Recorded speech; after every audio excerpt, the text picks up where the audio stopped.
I'm very happy to see you. The smiles,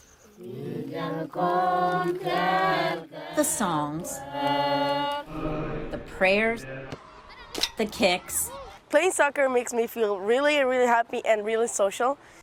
These are some of the 82.4 million people the UN reports has displaced in 2020 by persecution, human rights violations, and events seriously disturbing public order.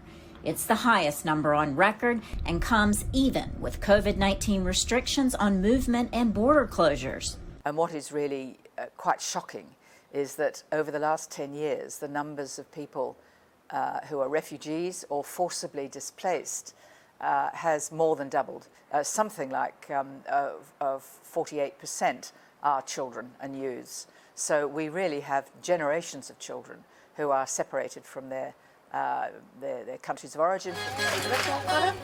The UN reports that overall 1 in 95 people is now forcibly displaced, including more than half the population of Syria, both inside the country and out.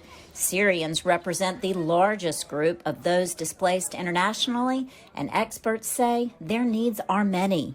I want to tell you about even education. You cannot just put education alone. You need to put education with mental health, for instance, together, because we have a lot of traumatized Syrian refugees and they cannot comprehend.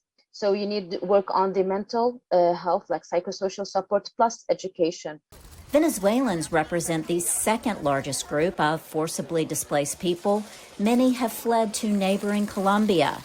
And displacement from Central America is up 50-fold over the last 10 years, with many refugees heading north to the United States. And I think it's really important to think about refugees not just as a burden on society, but to think about them as consumers and contributors, because they actually add to economic growth. They add to economic development.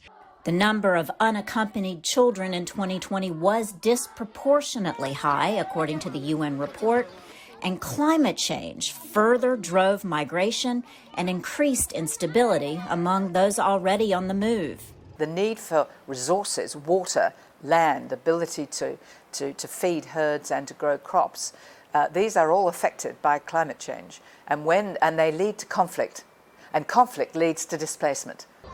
The UN report showed that 86% of people displaced across borders are hosted by developing countries.